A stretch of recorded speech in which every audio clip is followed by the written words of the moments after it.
ओम सर्वे भवन्तु सुखिनः, सर्वे सन्तु निरामया, सर्वे भद्राणि पश्यन्तु, मा कश्चित् दुःखमाप्नुयात्। ओम शांतिः शांतिः शांतिः।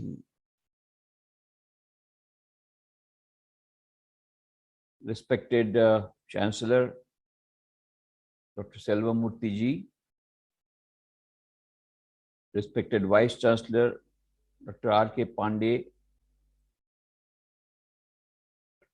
Dr. Sharma, Vice Chancellor of the MIT University in other campus, all the other faculty members and students of MIT University, of MIT family. I'm extremely happy to be with you this morning on this great day, the International Yoga Day. And I was very happy to know about the mission of MIT University. And you rightly pointed out that the mission of MIT University coincides with the mission of the Ramakrishna Mission. It's welfare of humanity. And incidentally, today, the topic that the theme that has been given by our Honorable Prime Minister for this year's International Yoga Day is Yoga for Humanity. Wonderful. And in fact, it is yoga which can really benefit the humanity in its proper sense, in its real sense, original sense. Real benefit can occur only from yoga. You rightly mentioned we are thankful to the Prime Minister of India, Sri Narendra Modi ji, for making this day, 21st June, as International Yoga Day. Really, it's a great achievement. You cannot imagine. On 25th September 1994, the Prime Minister of India, Narendra Modi ji, at that time in 2014, India had no location, had no prestige, had no credibility. United Nations, mind you, in the lowest cadre, in the lowest part of the ladder, it was there. At that time, on 25th September 2014, the Prime Minister of India placed the resolution before the United Nations General Assembly that 21st June should be celebrated as International Yoga Day. Normally, it takes a lot of time to get the resolution passed. But what a wonderful thing. On 11th of December 2014, United Nations General Assembly passed the resolution, not with majority, unanimously. It's a historic occasion. Out of 198 countries, 178 countries were present on that day. Not a single country opposed this resolution. It's a historic occasion. And it's a coincidence that the news reached here in India in the morning of 12 December 2014, because you know we are ahead of time, India. So I immediately tweeted the Prime Minister, congratulating him for this great achievement. And it's a great coincidence that 9:30 a.m. on that day, I was the first to meet him at his Parliament office. In fact, I had taken Arunima Sinha. Her book was to be released, Born Again on the Mountain, the first female MP of the world to climb Mount Everest, as you know. So she wanted very much, she has been in touch with me before going to Mount Everest. So she was very much eager that her book should be released by the Honorable Prime Minister. So then I talked to the PMO and then it was arranged. So on 12th December 2014 at 9:30 a.m., I congratulated him for this historic achievement that he has done. And I jokingly said,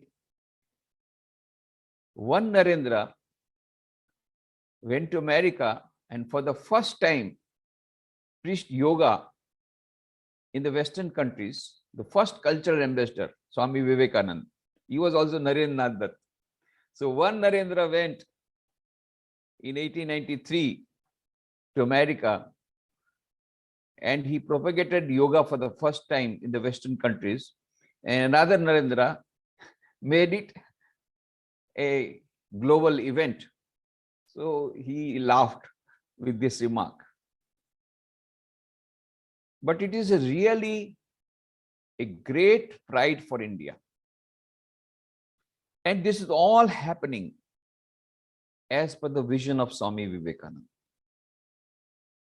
All happening slowly. When Swami Vivekananda returned to India in 1897, after conquering the West by spirituality, as it were, because with just sisters and brothers of America, with these sentences, with these words, the 7,000 people stood up and clapped for 2 minutes. From that time onwards, he was the most popular speaker there in America, and he had to stay back for 3.5 years. Then he came back to India, and he was given welcome as the welcome is given to a world conqueror. That type of welcome was given in India, wherever he went, from Colombo to Almora. You know that at that time Ceylon, Sri Lanka was in India. So first he landed at Colombo by no aeroplane at that time. So he came by the steamer, and then he was welcomed in Colombo. From there he went to Rameshwaram and Chennai and Calcutta and last Almora, Himalayas. So in reply, whatever lectures he has given, very inspiring lectures, fiery lectures, in reply to the welcome given by the people in various places. So these fiery lectures have been compiled into the book, Lectures from Colombo to Almora. There you find time and again, Swami Vivekananda is telling, Uttisthata, Jagrata, Prapya Varan Nibodhata. Arise, awake, and stop not till the goal is reached. But what is the goal? He said, for me, the goal for India is conquest of the whole world by spiritual culture. I will not be satisfied by anything less than that. 1897, a slave country, a country full of ignorant people, illiterate people, poor, and yet at that time, he had that courage to say that India shall conquer the whole world by spiritual culture, and I don't want anything less than that. He was asked this question, you are a monk, for you, all the countries should be same. Swami Vivekananda said, yes, my ideal is Vasudhaiva Kutumbakam. I work for the whole world, but the whole world can be saved from the jaws of materialism, from the jaws of consumerism, from the jaws of affluenza, from the jaws of crime, drug addiction, suicide. The only thing that can save the world is by Indian spiritual culture. And that is why this vision was given by Swami Vivekananda. At that time, nobody believed. Even now, many people refuse to believe. But now, as on today, what is happening today? Millions of people are practicing yoga today. Millions are discussing about yoga today, including Amity University. Is it not as, could you imagine about it before 2014? Before 25 years? No. But it's coming true. So whatever Swami Vivekananda said is coming true. He was a great visionary. He was not an astrologer. Whatever he said is coming true. In 1897, he had said, within 50 years, India shall get independence, but without waging a war. Nobody believed that India can become independent, and least of all without waging a war. Nobody imagined, but it really happened. In 1947, exactly after 50 years, we got independence. Even 1893, he said that after Britishers leave India, there is a great danger that China may attack India. In 1893, he said, and 1962, China attacked India. So he was a great visionary. Whatever he has said has come true. And this also is coming true now. India shall conquer the world by spiritual culture. And this is for the benefit of mankind. We don't want to conquer the world by atom bombs, by nuclear bombs, nuclear power. No, spiritual power. And our only wish, our only desire, our only ambition is Sarve Bhavantu Sukhina. Let all be happy, irrespective of caste, creed, color, religion, nationality. Let all be happy. Let all be healthy. Let all attain goodness. Let none become misery. None become miserable. That is our Indian spiritual culture. Vasudhaiva Kutumbakam. This is what we have to promote. So I am very happy that today I am online with the Amity University, with so many great scholars, very eminent people. And just now we had a very scholarly and very insightful speech by Honorable Chancellor. He mentioned how the scientific researches have proved the importance of yoga. And why so many people are going for yoga and meditation now? Because now it has been proved that most of the diseases are psychosomatic in nature, not physical. Psychosomatic. Psycho is mental, somatic, physical. Psychosomatic diseases. This movement started more than 30 years back. I mean, it was started long back. We have been telling in the Indian scriptures, but for everything we look towards the West and we look towards the objective test. So Dr. Herbert Benson made a research for 25 years, associate professor of Harvard University. What is the effect of meditation on blood pressure?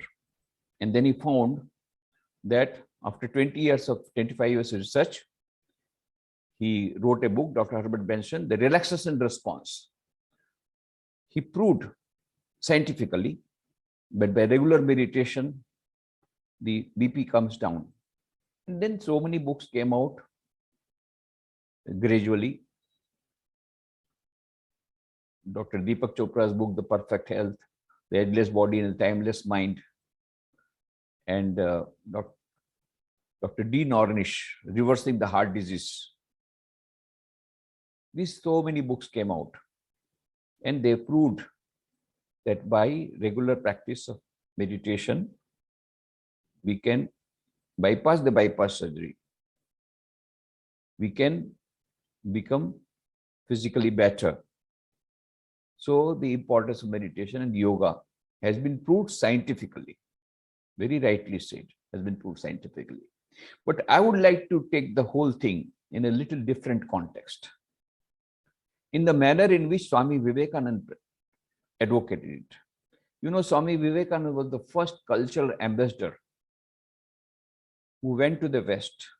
And that time, Samudra Yatra karna nishiddha tha. To cross the ocean means to invite the anger of all the people. And he did not go as a representative of any Hindu Samaj or Hindu society. Because when he told about this proposal to go to the Chicago Parliament Religions, the so-called scholars, Pandits of Pondicherry said, no. Kadapi na, you cannot go. Why? Why can I not go? He said, very simple. Once you cross the ocean, you will no longer remain Hindu. How are you going to talk about Hinduism? It's very simple. You cannot go. But Swami Vivekananda went. In spite of that, he was a revolutionary. At that time, when it was considered a sin to cross the waters, black waters, to ocean. He went there. So he was the first cultural ambassador of India, so to say, to take the yoga and meditation to the West. But what type of yoga he promoted? Let us come to the fundamentals. Swami Vivekananda said, what is yoga? Yoga comes from the word yuj, Sanskrit word. Root is yuj. What is yuj? Yuj means jodna, to get united. So, and even you see, even the Latin word is for that is yoke, Y-O-K-E. Yoke also means to get united. Yuj also means to get united. So it is nothing but union. Yoga is union between the individual self and the supreme self. Individual consciousness and the supreme consciousness. And what happens when the individual consciousness merges with the supreme consciousness? What happens? Infinite happiness, infinite bliss, infinite knowledge, eternal life. Sat Chit Ananda. And that is the goal of Vedanta. And in other words, that is the goal of yoga. If you say, sometimes you see yoga is in a different context. When you read Bhagavad Gita, yoga may always will mean karma yoga. When he says only yoga, that means it's karma yoga. But when you go to Patanjali, then yoga means it is Ashtanga yoga. So Swami Vivekananda was a great revolutionary. He harmonized all the four yogas. Sri Krishna had harmonized 3000 years back, but in our own times, and he spoke in the language which people can understand, that is in English. And he delivered elaborate lectures on these four yogas. And they are now available in the form of the books. And they are all now a part of the complete works of Swami Vivekananda, which can be easily downloaded from internet, free of cost. We have an app which can be downloaded from Google Play Store, Vivekananda Book World. All the books, including the complete works of Swami Vivekananda, are available. You can go through that. And I would like to mention that on this date, today, these four yogas should be read by all. Of course, the complete works contains the letters of Swami Vivekananda, the conversations of Swami Vivekananda, many of his very, very powerful lectures from Colombo to Almore and all that. But today, when we are talking about yoga, when we are talking on the International Yoga Day, I would recommend we should go for the study of the four yogas. So what are the four yogas? First is Raj Yoga. Swami Vivekananda gave the name Raj Yoga, the royal path. Royal path. The royal path is Ashtanga Yoga, based on Patanjali's Yoga Sutras. Patanjali Yoga Sutras, he has given commentary, he has given translation from Sanskrit to English. But before that, he has given 8 chapters, wonderful introduction to Raj Yoga. That everybody must read. Very scientific. What is yoga? Is a science. What is science? Science is a search for the truth externally, and yoga is search for the truth inside. That's all. Both are science. This is science of yoga. Science of yoga deals with the internal nature, and science of the other science deals with the external nature. So he has dealt with the subject of yoga in a very scientific manner. Wonderful exposition, Raj Yoga. Introduction to Ashtanga Yoga, Patanjali. Everybody must read it, particularly those who are scientifically based, those who want a rational and scientific approach to yoga. These introductory chapters given in the Raj Yoga book of Swami Vivekananda are very, very important. So there he mentions about Raj Yoga, Yama, Niyama, Asana, Pranayam, Pratyahar, Dharana, Dhyan, and Samadhi. And Yama are 5, as you know: Satya, Asteya, Brahmacharya, Aparigraha, Ahimsa. Satya is following the truth. Satyamev jayate. Asteya, not to go for stealing, non-stealing. Brahmacharya, that is pure, that is leading a celibate life. Celibacy. No. Aparigraha, not coveting the things. And sangraha nahi karna. Aparigraha. Ahimsa. These are the 5 essential practices. Unfortunately, let me tell you very frankly, most of the advocates of yoga, they neglect yama and niyama. They want to build a superstructure without building the foundation. And that is why they end up in a mental hospital. Many of them. So Swami Vivekananda says that we have to give proper and maximum importance should be given to this foundation, that is yama and niyama. And nobody should practice this Raj Yoga without the personal guidance from a spiritual guide. Otherwise, there is a possibility of ending up in a mental hospital. And this is what is happening. Sometimes I receive the letters or calls. इसकी कुंडली ऊपर चढ़ गई, ऊपर नीचे नहीं उतर रही है. क्यों? किसने बोला था ऊपर चढ़ा दो? So they want instant samadhi, and without proper preparation of yama and niyama, उसको बोला भाई यम करो, बोले सत्य, बोले भाई आजकल का वो तो सत्य में जयते तो पुराना था, it was old. The latest mantra is असत्य में जयते. Asteya, yes, I am not stealing, but yes, of course, we have to steal, we have to थोड़ा सा चोरी इनकम टैक्स का तो करना ही पड़ता है, सभी लोग करते हैं. तो अस्थेय इज नॉट पॉसिबल, सत्य इज नॉट पॉसिबल नाउ. ब्रह्मचर्य तो इट इज वेरी, बहुत पुरानी बात हो गई. अपरिग्रह, हमको तो शॉपिंग का शौक है, तो आप बोल रहे हैं शॉप, आप अपरिग्रह की कहाँ बात कर रहे हैं? एफ्लुएंजा, कंज्यूमरिज्म के जमाने में आप अपरिग्रह की बात करते हैं. अहिंसा, हाँ, I do not keep any gun like everybody is keeping in America. I do not keep any gun. I do not keep any weapon. Of course, I have got AK-47 here. With that, I use such words that this other person, सामने वाला आदमी वहीं ढेर हो जाता है. तो अहिंसा भी पॉसिबल नहीं है. सत्य, अस्तेय, ब्रह्मचर्य, अपरिग्रह, अहिंसा कुछ भी पॉसिबल नहीं आज के जमाने में. ऐसा कौन बोलते हैं? यम, जो योग के प्रैक्टिस करने वाले so called advocates of yoga. So only yogasan करने से नहीं होगा. Of course, it may give you physical health, but ultimate aim is infinite happiness, infinite bliss, eternal knowledge, eternal life. If you want that, then we have to yama, and niyama is shauch, santosh, tap, स्वाध्याय, ईश्वर प्रणिधान. वो भी बोलते नहीं होगा आज के जमाने में. शौच माने cleanliness, both inside and outside.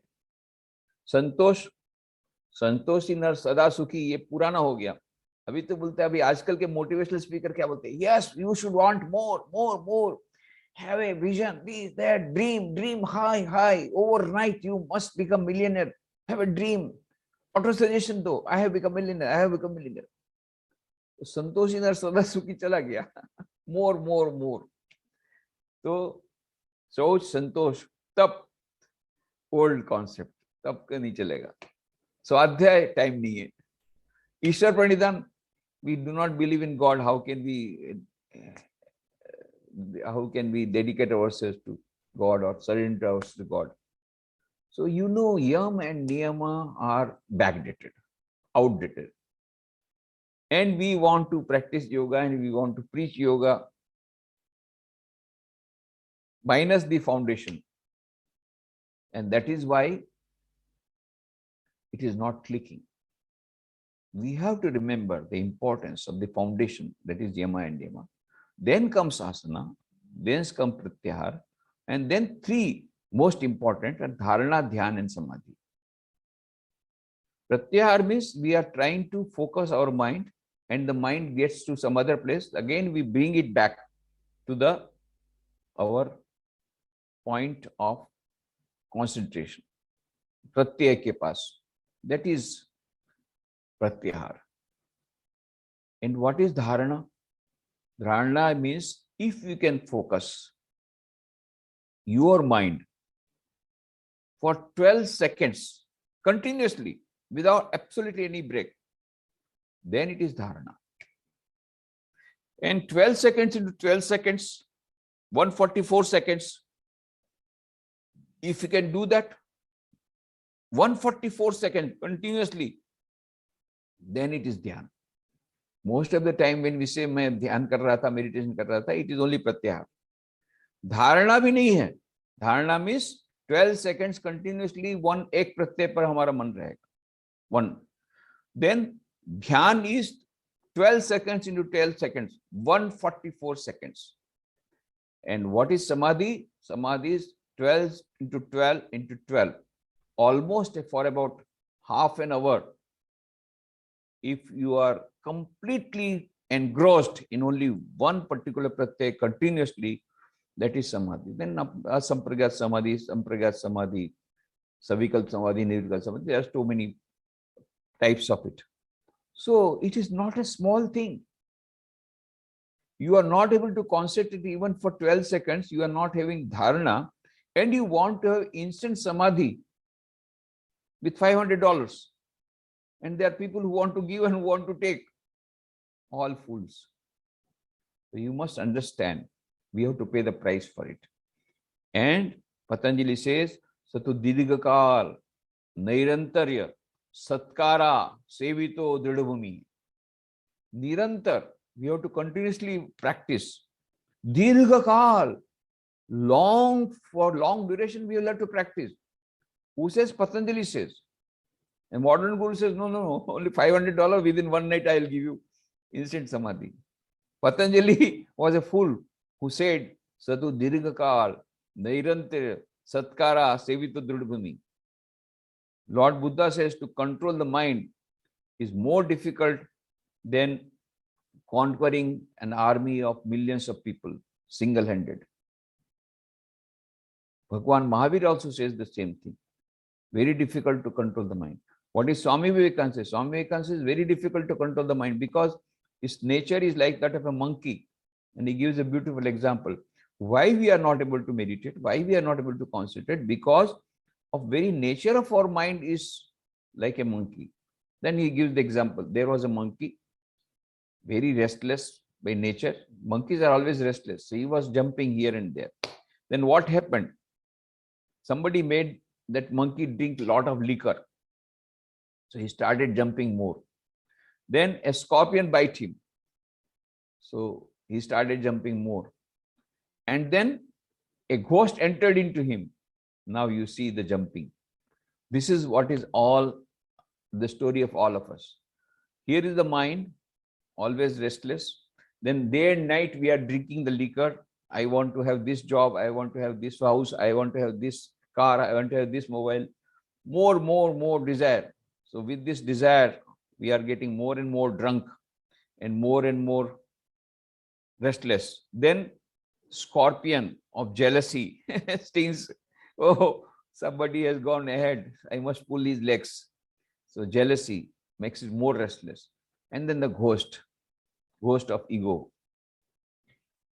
Don't you know who am I? I'm the police officer. I'll just show who am I. Ego. When ego enters, it's more restless. With this restless mind, very difficult to control. Who says? Swami Vivekananda. Arjuna was such a wonderful person, was having such a great concentration of mind that he could kill the fish by seeing at his reflection. He could pierce the arrow into the fish. Just imagine. What does he say? Arjuna says, Chanchalami mana Krishna, Pramati balavadridham, Tasyaham nigraham manye, Vayorevisha duskaram. What does he say?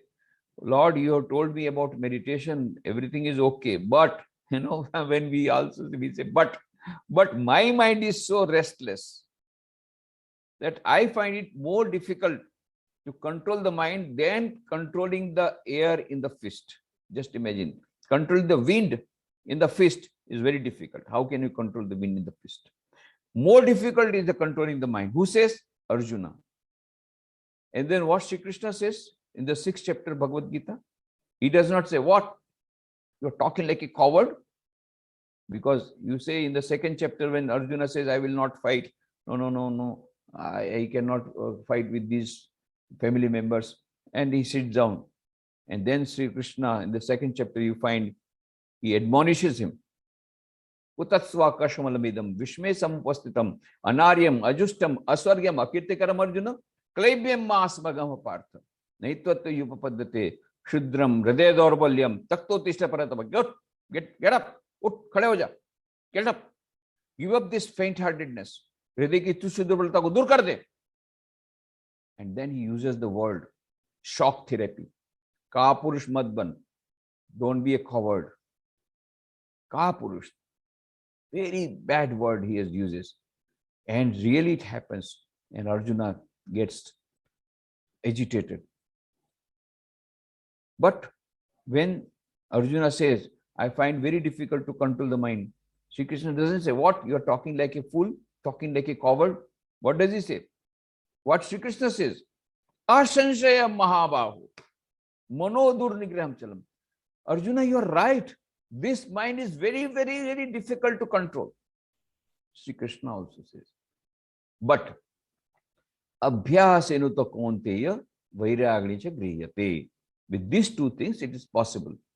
Abhyas and vairagya. Abhyas means practice. Practice makes a man perfect. Practice. And vairagya does not mean becoming a monk. Vairagya means giving up attachment. And coincidentally, the same two weapons are given by Patanjali. Abhyasa vairagya abhyam tan nirodha. How to control the mind? By two great weapons. Abhyasa and vairagya. So, Sato Dirghakal, Nirantar, Satkara, Sevito, Dudvimi. Controlling the mind is very difficult, but we should not accept the defeat. We should go on practicing. And we have got these, if the foundation is strong of Yama and Niyama, we will be able to advance towards that great, our aim of having infinite happiness, infinite bliss, infinite knowledge, eternal life, Satchidananda. That Samadhi state. In the language of the Raj Yoga, it is Samadhi. In the language of the Vedanta or Gyan Yoga, it is Mukti or it is Atma Sakshatkar, self-realization. In the language of the devotees, Bhakti Yoga, it is God realization, seeing God face to face.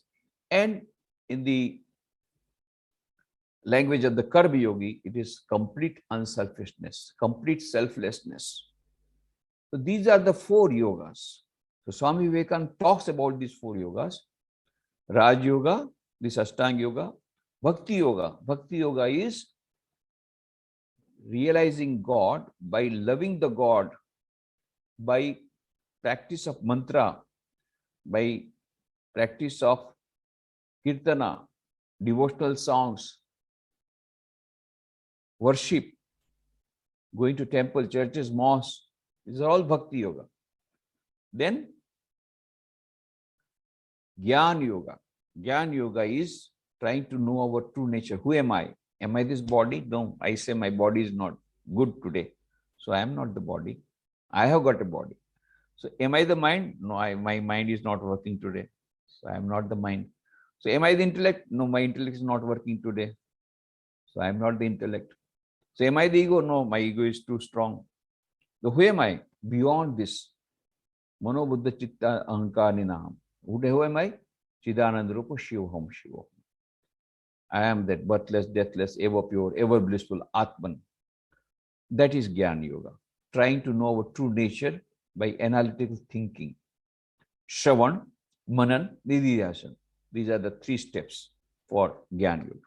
And 4th, most important for the modern man, is Karma Yoga, because we will all have to work. We cannot afford to remain in Samadhi whole day. So we will have to have Karma Yoga, trying to convert work into worship. How? By unselfish service and by change of attitude and by giving up spirit of attachment and developing spirit of detachment. This is how yoga, Karma Yoga will be converted into Karma Yoga. And Swami Vivekananda says to Sister Nivedita, in her introduction to the complete works of Swami Vivekananda, says, this is the realization which makes Vivekananda the great preacher of karma, not as divorced from, but as expressing jnana and bhakti. To him, the workshop, the farmyard, the laboratory are as true and fit scenes between meeting God with man as the door of a temple or the cell of a monk. To work is to worship. To labor is to pray. To renounce is to conquer. No difference henceforth between sacred and secular. To work is to worship. This is the greatest equation that is given, like Einstein's equation E is equal to mc square. This is the great equation that Swami Vivekananda has told. Work is equal to worship. You don't have to go out to the forest or to the Himalayas. Wherever you are, whatever work you are doing, that same work can be converted into worship. You don't have to do anything extra. Of course, it can be backed up by a little bit of meditation morning, evening. It can be backed up by prayer in the morning, evening. It can be backed up by good inspirational reading morning, evening. But whole day, work unto death. I am with you, and when I am gone, my spirit will work with you. But work. It can be backed up by a little bit of meditation. So humanity is dying. It can be backed up by people prayer. People are starving in the morning. At that time, you are in meditation. It can be backed up by good inspirational reading morning, evening. But whole day, he told his brother disciples, what are you doing? It can be backed up by good. So far, you have inspirational reading morning, evening. The mantras. Whole day, he told his brother disciples, what are you doing? It can be backed up by good. So far, you have inspirational reading morning, evening. The mantras. Whole day, he told his brother disciples, what are you doing? Daridra Devo Bhava, Rogi Devo Bhava. Worship the God in the form of the poor. Worship the God coming in the form of the deceased. They are the real gods. What type of fool you are? Trying to dig a well by the side of the Ganges, Here is the big river, and you want to dig a well. Here is the living man. Already there is Pran Pratishtha, and you want to do Pran Pratishtha in the image. No harm in going to the temple. But most important God to be worshipped is God in human form. Humanity, we have to give proper respect to humanity.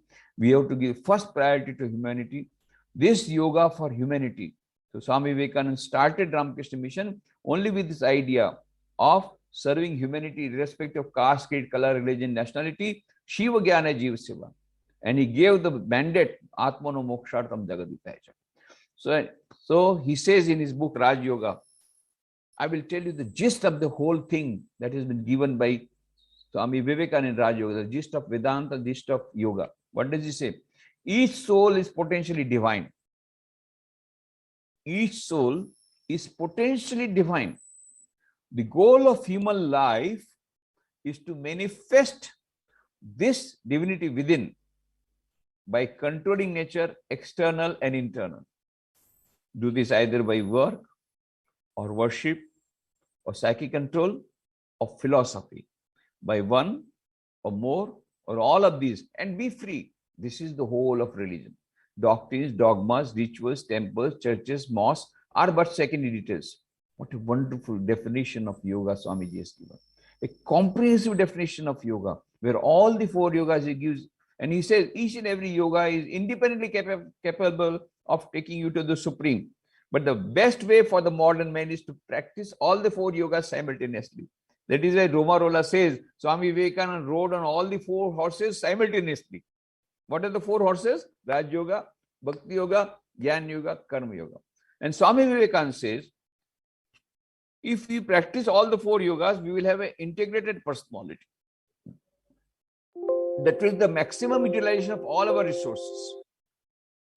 That will be the maximum utilization of all our faculties. And that will be Most importantly, that will be for the good of humanity. When we are talking about yoga for humanity, the maximum importance should be given for Karma Yoga. Raj Yoga will give you peace of mind in daily life and will also give physical health, which is very important. And if you are healthy, then only you can serve the society. And if you got peace of mind, then only you can talk about stress management and remove the stress of others. So even Raj Yoga is very good for benefiting the humanity, because the charity begins at home. Bhakti Yoga is also good because if you are a devotee, you will be able to help other devotees. Jnana Yoga is also good. The very presence of a Brahma Jnani is a blessing to mankind, Swamiji said. But the most important way of serving humanity is by Karma Yoga, direct service to humanity. So what happens? It is a double-edged weapon. When you practice Karma Yoga, what happens? That the other person is helped. Supposing you are serving poor, then the poor person gets bread. What do you get? Infinite happiness. The other person gets medicine. What do you get? Infinite happiness. So it is double advantage, double benefit. The person who is helped also gets benefit. The person who is helping also gets benefit. So Swami Vivekananda, when he started Ramakrishna Mission, he said he had to prepare an emblem. He said the emblem should be such that it gives the basic philosophy of the whole organization. So you must have seen the emblem of the Ramakrishna Mission. In all our books, you will get that emblem. And this is a registered emblem that cannot be used by anybody else. We have got it's a registered symbol. So what do you find here? You find here there is this is the symbol, and so there is a serpent.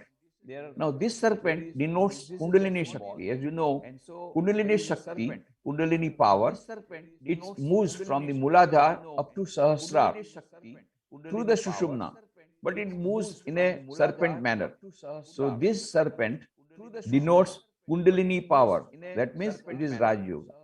Then the flower, the lotus, denotes love. That means Bhakti Yoga. Sun denotes knowledge. That is Jnana Yoga. And the waves of water are the waves of karma. That is Karma Yoga. And inside there is a swan. And it is written here, Tanno Hansa Prachodaya. This is how the vision of Hansa is equal to Paramahansa is equal to Paramatma is achieved. How do you see God? By combination of these four yogas. So Swami Vivekananda said, and this is what we do, the monks and the devotees. Morning we have prayers, Bhakti Yoga. Morning we have meditation, Raj Yoga. Morning we have chanting from Gita, Jnana Yoga. Evening again we have prayers, Khandana Bhavabandhana, that is prayer. Bhakti Yoga, we have meditation, Raj Yoga, and then we have some spiritual reading, that is Jnana Yoga. And whole day service to society, service to humanity, irrespective of caste, creed, color, religion, nationality. So this is a beautiful gift that Swami Vivekananda has given to us. That is the gift of four yogas. He delivered those lectures. And Elinor Stark has written a book. The name of the book is The Gift Unopened. And where she says that today in America, many youngsters are committing suicide. They have become drug addicts. Why it is happening? We have the solution of all our problems. The nectar of Vedanta was given. The nectar of Vedanta, the nectar of four yogas, everything was, the wonderful gift was given by Swami Vivekananda 100 years ago. But unfortunately, the gift remains unopened. Now, this is the time. Today is International Yoga Day. Let us open the gift. The gift unopened. Elinor Stark says that let us open this gift. All our youngsters who are wanting to commit suicide, who are having a lot of stress, who are miserable, who are facing problems, depression, and a lot of other types of problems, relation, these, that, so many problems nowadays. All this, they will be able to meet squarely if they practice these 4 yogas in daily life. Very simple. It is not at all difficult. Just a little bit of meditation morning, evening, just a little bit of prayer and morning and evening, or repetition of the mantra, just a little bit of spiritual reading morning, evening, and whole day try to convert work into worship, and try to do a little bit of unselfish service, whatever you can do, little bit of unselfish service. Swami Vivekananda wrote to Maharaja of Mysore, wonderful letter, very inspiring letter. My dear Prince, this life is short. The vanities of this world are transient. In this short life, they alone live to live for others. The rest are more dead than life. You find all dead people everywhere. मैं मेरी बीवी मेरा बच्चा मेरा मकान देश जाए भाड़ में. If you ask the youngsters, I want my career development. He doesn't bother about character development. Least of all, he doesn't bother about national development. Least of all, he doesn't bother of humanity. मैं मेरा career develop करूंगा, मैं आनंद में खाऊंगा, मैं McDonald में अपना lunch लेऊंगा, मैं अपना लेटेस्ट मॉडल का मोबाइल लूंगा, मैं all me. Selfishness, and that is why they are suffering. Unselfishness is the test of religion, and Swami Vivekananda says beautifully, at long last you will understand, and not now. At long last you will understand that the best way to become happy is to see that others are happy, and the best way to get peace of mind is to pray for others' peace of mind. That is why I started with the prayer. And Swami Vivekananda says, whenever you start your meditation, start with this prayer. Sarve bhavantu sukhina. सर्वे संतु निरामया, सर्वे भद्राणि पश्यन्तु, मा कश्चित् दुःख भाग् भवेत्. Just see, experiment it. Pray for others' welfare, pray for others' happiness, pray for others' peace of mind. First thing that will happen is you yourself will get peace of mind. The other person will also get peace of mind if you pray, but you yourself will get first of mind. I tell them, you experiment. And many people, they say, yes, we experimented and we got peace of mind. And some people say, no, we are not getting peace of mind. I say, then there is something wrong in your prayer. You see, the prayer is Sarve Bhavantu Sukhina. Let all be happy. Some people, they put bracket. Let all be happy, minus my mother-in-law. Let all be happy, minus my wife. Don't put a bracket there. Then only you will get peace of mind. Let all be happy. Let all be healthy. Let all attain goodness. Let none get misery. Beautiful prayer. So if you pray like this, we pray, we practice unselfishness in our daily life. We bit of meditation morning, evening, bit of prayer morning, evening, and bit of inspirational reading, trying to know our true nature, and whole day unselfish service, converting work into worship. Every day we will get happiness in life, happiness and peace, everyday life, leading to ultimately infinite happiness, infinite peace. This is the gift that Swami Vivekananda has given to us more than 100 years back. It is high time we open that gift today on International Yoga Day, the gift of 4 yogas, the gift of integration of 4 yogas. Let us open it. I'm very happy. I'm thankful to the organizers for giving me this opportunity of sharing my thoughts with you. And I pray to the Almighty that the Almighty may give us the strength to practice these 4 yogas in our daily life for our own benefit and for the benefit of the whole of humanity. Thank you very much. Thank you so much, Swamiji, for such an engaging, wonderful, and informative session. I'm sure all of us who have listened to you today have greatly been blessed from your words. Thank you once again. Pranams, and also thank you for words of wisdom and the knowledge which is imparted through this lecture to all our people in Amity group. So we are indeed indebted to you and grateful to you. And we have also Amity Humanity Foundation. So we would like to join hands with the Vivekananda mission, Ramakrishna mission, Vivekananda mission. So all these are rendering human service. So our students, we connect them with the society through Amity Humanity Foundation. So I'm sure that we will also join hands in some of your activities that we will also participate. Yeah, it can be. Joint effort gives better result. That's right, absolutely. And I would like to start the discussion because some of the people are asking very interesting the questions.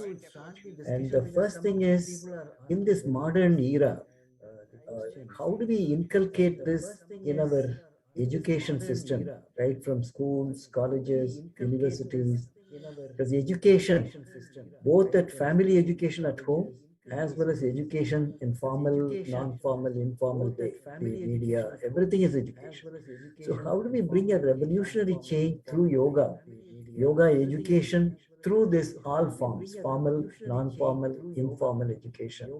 How we can promote globally? Can you throw up some thoughts, Swamiji? Yeah. It's very important. First of all, we must understand the importance part of it. Really, it is important if we want to stop the increase of suicides, the increase of drug addiction, the increase of psychosomatic diseases, the increase of schizophrenia diseases, and all that. If we want to have a better humanity, a more healthy humanity, both in terms of physical health and mental health, if we want that, then we have to take up this matter seriously. So the first thing is understanding the important part of it. Unfortunately, as on today, even as on today, the priorities for the youth is career development and not character development, and for which they are not responsible. Their parents are responsible. You ask their parents, what do you like your son to be? Oh, I want him to be doctor, I want to be engineer. Never some parents will say, I want to be a better human being. Never, nobody will say. Or an enlightened citizen, nobody will say. So these priorities have to be changed, have to change. And we must understand that it is more important to become a better human being, an excellent human being, rather than being a doctor, engineer, or earning package.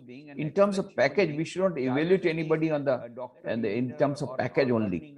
So this total focus has to change. The priorities have to change. Appreciate. It will not follow, because once they understand the important part, that no, it is not only money, it is not the package that is important for our life, but happiness and peace is important in life. And that boils down to development of SQ. There's a beautiful book by Dana Zohar. She is a professor in Oxford University. The name of the book is SQ, Spiritual Intelligence, the Ultimate Intelligence, where she says neurologically, physiologically, biologically, psychologically, from every point of view, there is a concluding evidence, something called SQ, which is the basis of both IQ and EQ. What is IQ? IQ will tell you how to play the game of life. What is EQ? Emotional quotient, emotional intelligence. Daniel Goleman made a research in 1991 and said EQ is more important than IQ. So IQ will tell you how to play the game. EQ will tell you how to play the game of life under changed circumstances with changed strategies. And what is SQ? SQ will tell you why to play the game of life. Why of it? Why am I here? Why I am here on this earth? What do you want to achieve? So that at the time of death, I do not have any regrets. This particular, the meaning of life, the purpose of life, everybody is forgetting. Our only priority is this fund or this or that, this package. But for what? Ultimately, what is the meaning of life? This has been forgotten. Now, this development of SQ should be given topmost importance. And there is a beautiful episode story given by Dana Zohar in that one. There was a fisherman. He was sleeping in his boat. It was afternoon. And there was a management consultant who was sitting on the seashore, Mexican sea coast. Then he asked this boatman, this fisherman, hey, why are you not fishing? Why are you sleeping in the afternoon? It is still afternoon. Then he was in a, he says, sir, you know what happened in the morning? He got a very big fish. So I sold it and I got a very good money. And that is enough for my today's expenditure. So my quota is over. And so I am relaxing. And that management can say, you fool, Is there any quota system here? You should go for more fishing, then you will get more money. So my quota is over. He said, but what will I do with extra money? Why? You should deposit. Now, he never word the deposit. Yes, deposit, open a bank account. Jandan Yodna. Open a bank account and deposit. Then go on depositing. When there is enough money, then you purchase another boat. Then what will happen? Another boat, you get still more fish, you still more money. What will I do with money? Again deposit. And likewise, go on increasing the number of boats, the number of fleet, and then you will become CEO of a multinational company. Then you move headquarters from Mexico to New York and go all over the world opening up branches. Then naturally when you go all over the world, you will travel so much, so there will be blood pressure, there will be bypass surgery. When there are 3 bypass surgeries and doctor says no more, then you retire and sell all your companies. Then come back to me. I am an investment expert from Harvard. I will tell you how to invest the money. And then when you invest like this, every month you will get a fixed income and you will be able to sleep nicely without any tranquilizer. I was sleeping nicely till you woke me up. For sleeping nicely, such a roundabout process. Dana Zohar says, this fisherman has got low IQ, he doesn't know how to make money. This management expert has got high IQ, he knows how to make money. But this fisherman has got high SQ, he knows what is the purpose of life. And this management expert doesn't know the purpose of life. He has low SQ. Now, that does not mean that we should not go for more money. That does not also mean we should not go for more package and all that. This is just an example. But the idea is that happiness, peace, fulfillment of life are more important than just money. Money is very important, package is important, but not at the cost of happiness and peace. This is the message. So development of SQ is a must, and we should, in our education system, should try to develop SQ. I have been telling all this whenever I go to any university, please start courses on SQ, development of SQ everywhere. And in the parents also, I tell, we have a parents meeting, we have a teachers meeting, everywhere the emphasis should go, rather than money, happiness and peace. We will do that, Swamiji. We are already doing it in a modest way. We will expand this, deepen. Professor P.B. Sharma, he is our Vice Chancellor of Amit University, Haryana. He is also a spiritually awakened person, in my opinion, because whenever I have interacted with him, I see the aura around him. And Professor P.B. Sharma, can we have your comments and also some reflections on the message which Swamiji has given us today? Over to you, Sharma. I think at this stage, let me pay my utmost reverence and respect to the respected Swamiji for the wisdom he has shared and the thrill and excitement Swamiji has created in our minds about integrating yoga into our overall work philosophy and our university life. Swamiji, we are grateful to you for your sparing highly valuable time with us this morning. I heard you very carefully, and also every word uttered by you has a meaning. We will hear your recording hundreds of times, and every time we'll come out with something more revealing. But what you said is absolutely essential, that today in our work culture as well as lifestyle, Atma Sanyam is very important, which is called self-discipline. And self-discipline cannot come without leaning towards yoga and meditation, integrating yoga into our life philosophy as well as in our practice. So we begin with Atma Sanyam, and Atma Sanyam should now lead us to do something bigger and better. For example, you said about aparigraha. Aparigraha is what we call in English today sustainable consumption, which means consume as much as necessary and purchase as much as required. Unfortunately, today's digital marketing and the world in which we are living, we are driven away from aparigraha, and we need to now converge towards aparigraha in order to really create the society of bliss, happiness, and sustainability in which we live. Ahimsa, of course, is very, very important. and India is the champion for the cause of ahimsa, and it's very important for us now to understand its larger and bigger impact on the peace and happiness of people all around. And I'm sure the world at large is looking towards India to find a more profound meaning of peace and non-violence. And India needs to understand this in all aspects of our human life as well as work life. Having said this, in Amity University, we are very much conscious of integrating ourselves with organizations like Ramakrishna Mission and the organizations which are deeply devoted for cultivation of human excellence. And therefore, we look towards you for further guidance, how to integrate universal human values and the great treasure of India's rich spiritual, philosophical heritage into our overall agenda of higher education and research in India. Let me finish by saying that scientists and Swamis must work together. That's the age in which we are today. And we are looking at integration of science and spirituality for a larger purpose, not only to understand Atma Gyan, but to go beyond. We want to understand how Atma Gyan and Atma Sanyam and integration to a whole lot of spiritual aspect can really create the spiritual power of science, which can make the scientist think more about the society, more about the world in which you want to live today and tomorrow, and more about creating that bliss and happiness on planet Mother Earth. And that's where integration of science and spirituality, in my opinion, is absolutely necessary to cultivate the spiritual power of science beyond the material power which we are cultivating currently.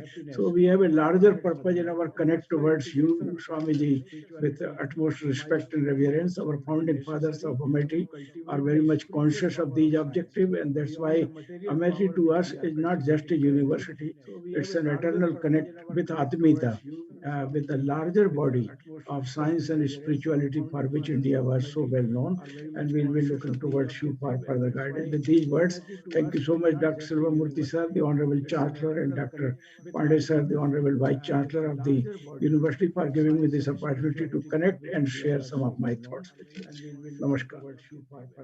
With these words, thank you so much, Dr. Mr. Sharma, thank you so much for valuable inputs. University for giving me this opportunity to connect and share some of my thoughts with you. Piyush, it's over to you. Thank you, sir. Thank you so much, Sharma sir, for sharing your thoughts with us. Swamiji, we have a few queries from the participants, and with your kind permission, I would like to take them up. Piyush, it's over to Sure. you. Ms. Priya Singh, she is a research scholar on Vedanta philosophy. She says, as per the Vedic scriptures, it is difficult to see, understand, and experience the Parabrahm, or the ultimate truth. But throughout history, we find that people have claimed that it is possible by practicing yoga and meditation. How to resolve this contradiction? Well, as I told you, it is possible to have the self-realization or samadhi, whatever language you use, or nirvana, but it is a long-run process. And it's not, there is nothing called instant samadhi and nothing called instant realization. So we'll have to work for a long time, and we have to have passions, and we have to practice it in our daily life for a long time. And the more our mind gets purified, the more concentration we'll get, and the more we will come nearer to the truth. So in the process, what we get is, though the ultimate will be achieved after a long drawn process, but the benefit is, while we are trying like this, in our daily life also we'll be benefited in terms of happiness and peace. So we should take up this practice in right earnest, and go with passions. Passions is very important. We should not lose passions and go on, because it is dirghakala nirantar satkara sevit drudbhumi. That is Patanjali says. Dirghakal, long duration, nirantar, continuously we have to practice. Then it will come. Thank you, Swamiji. Another question is from Mr. Raghavendra Prasad. He wants to ask whether Maya or illusion exists, and how does it hinder the path of Gamya in reaching Paramatma? Very nice Another question. is Wonderful from question. Mr. You see, Rakesh everything, Sharma. actually He wants to speaking, ask whether we don't have to do or anything. illusion exist. Already, How does our it true hinder the nature path is of Gamya in reaching reality. Paramatma? We are already Very nice Atman. question. But what has happened, this screen of ignorance called Maya is coming in between and not allowing ourselves to realize our true nature. So we have to just remove the screen. So this is what Swami Vivekananda said. There in the Parliament of Religions, he quoted from the Shveta Upanishad, Shurvantu Vishve Amritasya Putra, Aye Dhamani Divyani Tastu, Vedahametam Purusham Mahantam, Aditya Varnam Tamasa Parastat, Tameva Viditvati Mritimeti, Nanya Panta Viditenaya. I have found the ancient one who is beyond all miseries. By knowing him alone, you should be free from all miseries. And then Swami Vivekananda told the Americans, my dear sisters and brothers from America, let me call you by this sweet name. What is that? Amrita Saputra. Ye, the children of immortal bliss, holy and perfect beings. Ye, divinities on us sinners, it is a sin to call a man so. It is a standing liable on human nature. Come up, O lions, and shake off the delusion that you are sheep. Your souls immortal, spirits free, blessed and eternal. Ye are not matter, ye are not bodies. Matter is a servant, not ye the servant of matter. So we are already that. So Swamiji gives a beautiful example, a very beautiful story, very famous story of Swami Vivekananda, very popular story which he told in America. A flock of sheep was going, and a lioness, in order to jump, in order to cross, they jumped. And while she jumped, she was pregnant. So she gave birth to a small cub, and that small lion cub fell into the flock of sheep, and the lioness went to the other side and died. Now this small cub lion started weeping because it had lost his mother. Now the mother of the sheep became compassionate, started taking care of it. Now the small lion started going along with the flock of sheep, eating grass like them, bleating like them, bah, bah, bah. It's going on. After long time, another lion came to the forest, and in that forest, another lion came, and he saw at a long distance, flock of sheep is going, bam, bam, bam. And there's a small lion also bleating, bam, bam, bam, bam, bam, bam. It was very much surprised. He had never seen a lion bleating like this. It came nearer. And seeing the big lion, all the sheep started running, bam, bam, bam. And small lion also started running, bam, bam. And this big lion caught hold of, hey, where are you going? You're a lion like me. Why are you afraid? These sheep, they are afraid of me because they are sheep. I am lion. But you are lion like me. Why are you afraid? And the small lion started weeping, bam, bam, bam, bam, bam. I am not lion, I am sheep. The big lion told many times, you are a lion, but he did, no, no, no, bah, bah, bah, I am not lion. Now finally dragged it near a pond. Look at the water. Look at the water. Look at the pond. Look at your reflection. Look at my reflection. Your reflection resembles mine or the sheep. And then this this lion, small lion, say, hey, my face is that a lion. Yes, you are a lion. Now give up this bleating and roar like me. You are the king of the forest. It became the king of the forest. So Swami Vivekananda says this lion was already lion. But why it was bleating? Because it forgotten. Similarly, inside every one of us there is a divinity. But we have forgotten it because of Maya. How to remove the Maya? See the pond. Meditation. In meditation, try to see your true nature. Then you will realize, I am Atman. I am not the body. I am not the mind. I am birthless, deathless, ever pure, ever blissful Atman. So the Maya will be removed. Thank you so much, sir. We have one last question by Mr. Arindam. He wants to know whether a conscious abhyasa can lead to vairagya. So the Maya will be removed. No, these are two different things. So much, sir.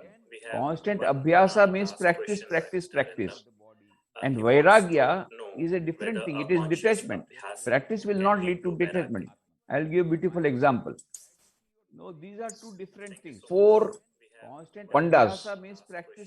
Mathura के पंडा होते हैं ना, पंडा they वो जमुना नदी के किनारे थे, और they were That day they बहुत ज़्यादा भांग ले लिया था. They took lot of bhang, so they became intoxicated. Then they said, let us have, अभी यमुना की सैर करते हैं, नाव की यात्रा करते हैं. So they caught hold of a boat and they boarded the boat and they started rowing. और सब पतवार लेकर के अभी यमुना की सैर करते हैं, पतवार चलाने लग गए. They were rowing the boat by turn, and in the morning when the sunrise was there, by that time their intoxication was over. They said, oh, my hands are paining. No, my hands are paining. I have rowed, all are sighting.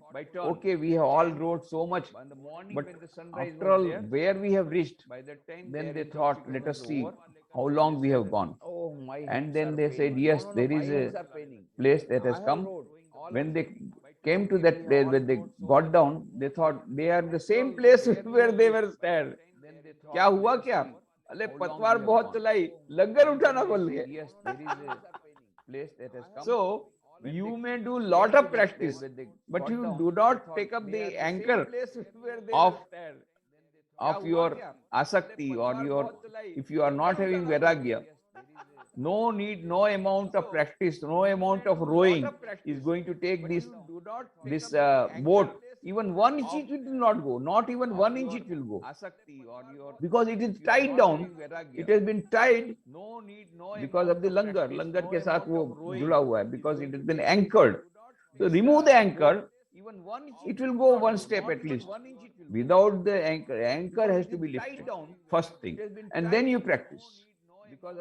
Both jointly will give you the success.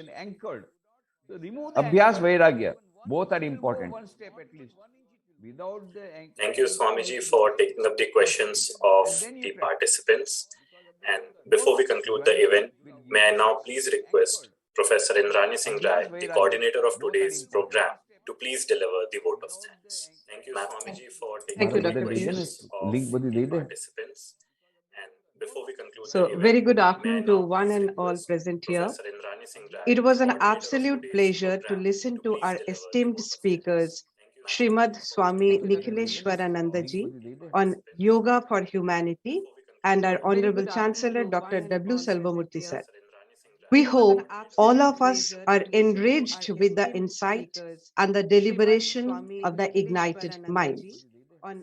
We believe that the pathways shown by Swamiji today will guide us to discover the paths by awakening the astral and the causal centers of life force and to attain the transcendental consciousness and the eternal bliss through yoga. On behalf of Amity University, Chhattisgarh, we express our sincere thanks to our Honorable Founder President, Dr. Ashok K. Chauhan sir, and our Honorable Chairman, Dr. Asim Chauhan sir, for their blessings, Honorable Chancellor Dr. W. Selvamurthy sir, for his constant motivation, Honorable Vice Chancellor Professor Rajendra Kumar Pandey sir, and Deputy Pro Vice Chancellor Professor V.S. Dahima sir, for their guidance. We extend our profound gratitude to Srimad Swami Nikhileshwarananda ji for accepting our invitation and taking out time from his busy schedule to grace the occasion.